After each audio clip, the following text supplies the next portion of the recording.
was a 16-year-old. She was obviously a single mom. She put me up for adoption to 2 school teachers. There was electricians and oil workers and police officers who lived on our street, normal, hardworking, good folks. And I always grew up with the impression they were getting screwed over, and that the government didn't listen to people like them, didn't listen to people who grew up on streets like ours. And living in Western Canada, there was a greater sense of that. We called it Western alienation at the time.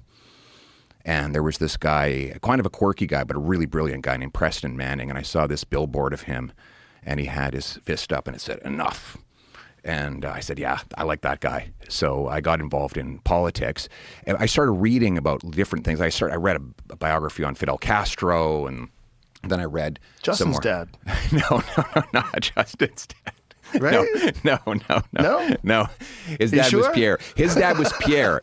His dad was Pierre. I had issues with Pierre Trudeau too, It because is a great conspiracy theory, though.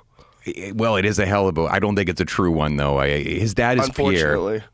His dad was very controversial while I grew up because he did a lot of damage to the oil sector, and we're from oil country. And so that was one of the things that I felt kind of resentful about the national government. And one of the reasons I got involved is because the West deserved a fairer deal. And but I read a lot of books like, Milton Friedman, Capitalism and Freedom, and I came to develop a philosophy based on just maximizing personal, financial, religious freedom. Let people make their own decisions. And that animated me to get involved in politics and fight for that, and I've been doing it ever since. Wow, that's a fascinating transition from wrestling and tendonitis, Yeah. getting deeply involved in politics. Yeah, I mean, you're a sports guy. If you had suffered an injury that took you out of Taekwondo when you were young, and you simply couldn't compete at anything, you'd probably be looking for some other adventure. Yeah, That's how it was. Well, we're lucky that stem cells weren't around back then, or you never would have gotten into politics. That's right.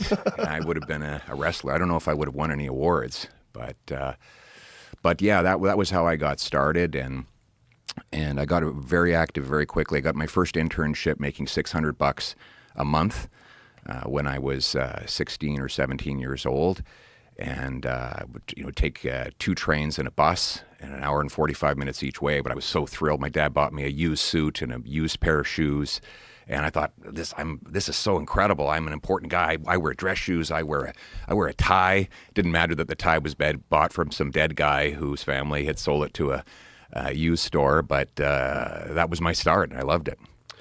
Well, I'm really excited to have you in here because I've seen you speak multiple times, and you're a very reasonable, intelligent person.